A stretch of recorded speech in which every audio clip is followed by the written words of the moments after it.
Welcome to Fantasy Stories. चांदनी रात थी। महल के बुलंद सतूनों के बीच खामोशी फैली हुई थी, मगर शहजादी महानूर के दिल में बेचैनी थी। वो खिड़की के पास खड़ी शहर की तरफ देख रही थी। नीचे गलियों में कहीं कहीं चराग जल रहे थे, मगर दरबार की बातें उसे अंदर ही अंदर खा रही थीं। गोदाम खाली हो रहे थे, अनाज कम था और दूर पहाड़ों से आने वाली खुश्क हवाएं जमीन को बेजान करती जा रही थीं। महानूर ने धीरे से कहा, काश मैं कुछ कर पाती। इसी लम्हे खिड़की के कमाड़ पर एक चांदी जैसा फाख्ता आकर बैठा। उसकी आंखें अजीब तरह से रोशन थीं। उसकी गर्दन में नीली डोरी बंधी थी और डोरी के साथ एक नन्हा सा पत्ता लटक रहा था, जिसकी रगें सुनहरी थीं, जैसे किसी ने उस पर बारीक नक्शा खींच दिया हो। फाख्ता ने हल्की सी ठक ठक की और फिर उड़ गया, मगर ऐसे कि जैसे कह रहा हो, मेरे पीछे आओ। सुबह होते ही महानूर ने सादा लिबास पहना, बालों पर कपड़ा बांधा और महल के अकबी दरवाजे से निकल आई। मुहाफिजों से बस इतना कहा कि वो दरिया के किनारे जड़ी बूटियां देखने जा रही है। हकीकत ये थी कि उसका दिल उस सुनहरी रगों वाले पत्ते की तरफ खिंच रहा था, जैसे कोई अनदेखी डोर उसे जंगल की तरफ ले जा रही हो। जंगल के किनारे कदम रखते ही दुनिया बदल गई। हवा में नम पत्तों की खुशबू थी, जमीन पर नर्म काई थी और रोशनी दरख्तों की छतरी से छिन छिन कर आती थी। चांदी वाला फाख्ता आगे आगे था, कभी शाख पर बैठता, कभी हवा में रुककर इंतजार करता, जैसे रास्ता दिखा रहा हो। ज्यों-ज्यों वो अंदर गईं, जंगल गहरा होता गया। दरख्तों के तनों पर अजीब निशान बने थे। हर निशान के बीच एक छोटा सा दायरा, जैसे किसी ने बहुत पहले यहाँ कोई वादा लिखा हो और वक्त ने उसकी सतरें धुंधला दी हों। फिर एक मोड़ आया और जंगल अचानक खुल गया। सामने एक वसी सा मैदान था और मैदान के बीच एक दरख्त खड़ा था, इतना बड़ा कि उसकी शाखें आसमान से बातें करती महसूस होती।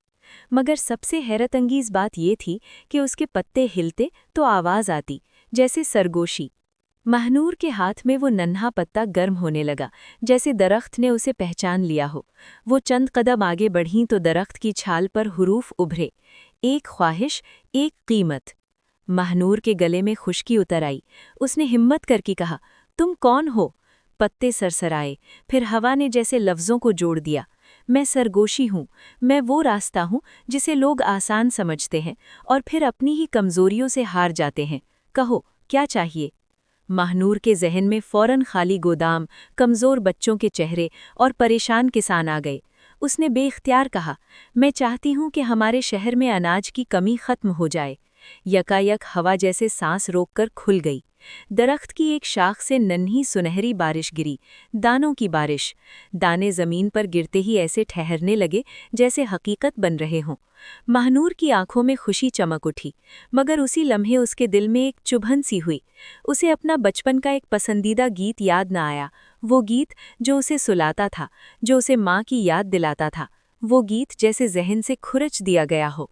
उसने सर पकड़ लिया, मैं वो गीत क्यों भूल गई?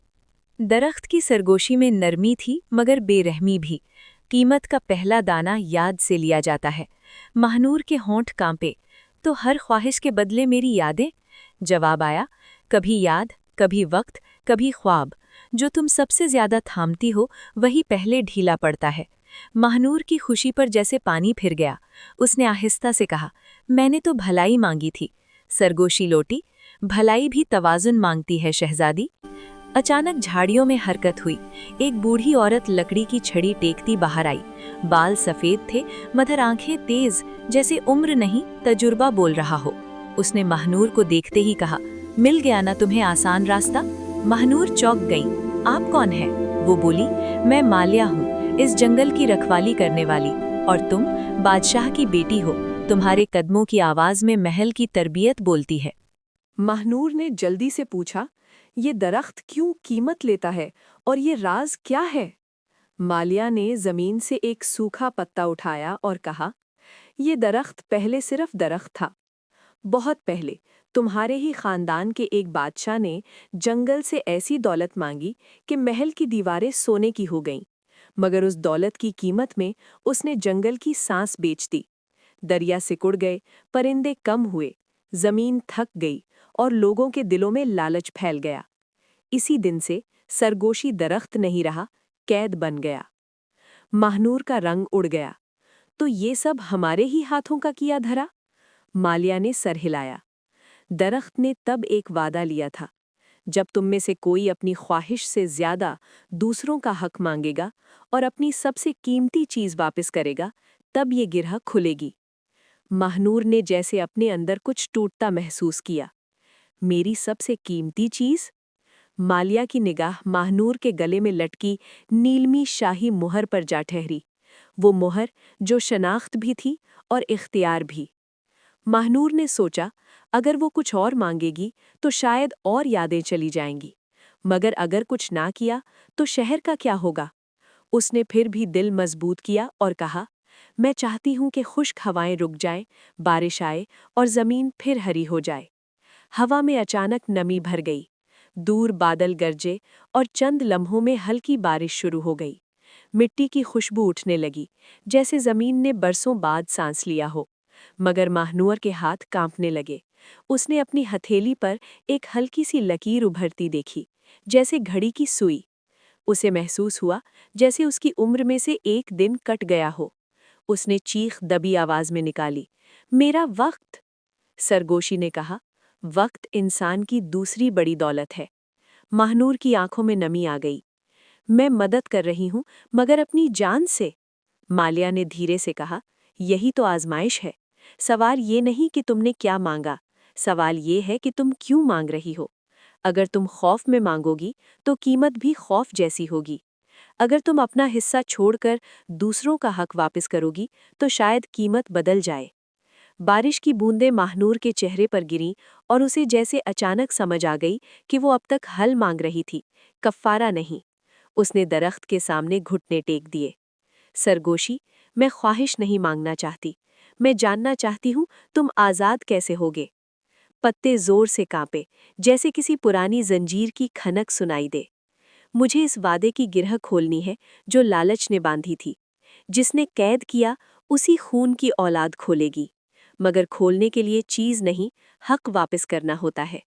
महानूर ने हाथ बढ़ाकर अपने गले से नीलमी मुहर उतारी। उसका दिल धड़का। ये मुहर सिर्फ जेवर नहीं थी, ये तख्त के करीब होने का निशान थी, आवाज थी, इख्तियार था। उसने माल्या की तरफ देखा। अगर मैं ये दे दूं तो मैं महल कैसे लौटूंगी?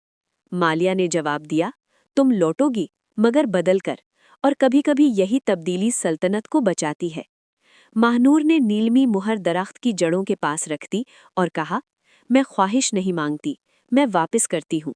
मेरा हक, मेरा इख्तियार, मेरी शनाख्त। अगर इसी के साए में हमने कभी जंगल का हक कम समझा था, तो मैं इसे जंगल को लौटाती हूँ। और ये अनाज, ये बारिश सिर्फ हमारे शहर के लिए नहीं, आसपास के गांव, चरवाहे, मुसाफिर, सब का भी हक है। कुछ लम्हे खामोशी छा गई, फिर जमीन ने हल्की सी धड़कन ली। दरख्त की छाल पर लिखे लफ्ज जैसे टूटने लगे। सरगोशी की आवाज पहली बार थरथराई। ये है वो जबान जो मैं सदियों से सुनना चाहता था, वापस करना। शाखों के बीच से एक नर्म रोशनी निकली और एक धुंधली सी शक्ल बनी।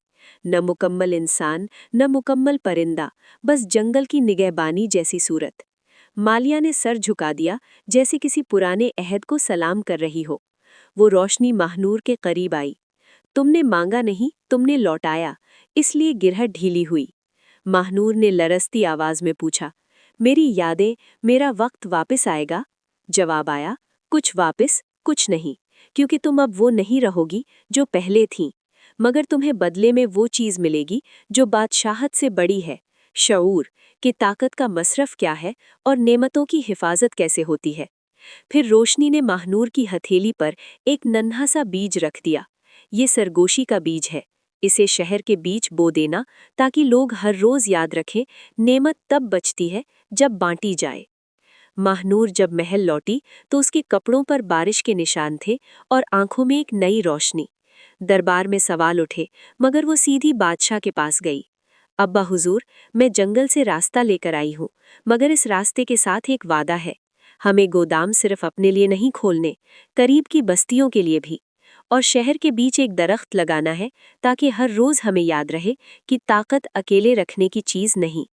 बादशाह ने पहले सख्ती दिखाई, मगर फिर उसकी निगाह महानूर के खाली गले पर पड़ी, जहां नीलमी मुहर नहीं थी। वो चौंक गया। तुमने मुहर कहाँ? महानूर ने कहा, मैंने इसे वापस कर दिया। अगर आप मुझे सजा देंगे तो मैं कबूल करूंगी, मगर मैं झूठा सुकून नहीं चाहती। दरबार में खामोशी छा गई। वजीर एक दूसरे को देखने लगे। बादशाह की आंखें नम हो गईं, जैसे उसे अपनी ही तारीख का बोझ पहली बार साफ दिखाई दे गया हो। उसने धीरे से कहा, महानूर, तुमने वो कीमत दी जिसे मैंने हमेशा दूसरों पर डाल दिया। अगले दिन बाजार के करीब, शहर के बीच, जहां हर शख्स रोज गुजरता था, महानूर ने वो बीज बो दिया। कुछ लोग हंसे, बीज से क्या होगा? मगर तीसरे दिन एक नन्हा सा पौधा निकला। 7वें दिन चंद पत्ते आए, और जब हवा चलती तो पत्तों से हल्की सी सरगोशी उठती, इतनी कि सुनने वाला रुक जाए, सोचे और अपने हाथ से किसी जरूरतमंद की तरफ कुछ बढ़ा दे। वक्त गुजरा, अनाज आया, बारिश का निजाम बेहतर हुआ, जमीन ने फिर से सांस लेना शुरू किया। मगर सबसे बड़ी तब्दीली ये थी कि लोगों के दिलों में बांटने की आदत लौट आई, क्योंकि शहर के बीच वो नन्हा दरख्त हर रोज याद दिलाता था कि ख्वाहिश मांगना आसान है, हक वापस करना मुश्किल, मगर निजात इसी में है। और महानूर, उसे वो बचपन वाला गीत कभी पूरी तरह याद ना आया, मगर जब वो किसी भूखे बच्चे को रोटी देती या किसी किसान के साथ खेत में खड़ी होकर बारिश देखती, तो उसे लगता शायद वो गीत इसी नई हंसी में जिंदा है, इसी हंसी में जो अब शहर की गलियों में ज्यादा सुनाई देती थी।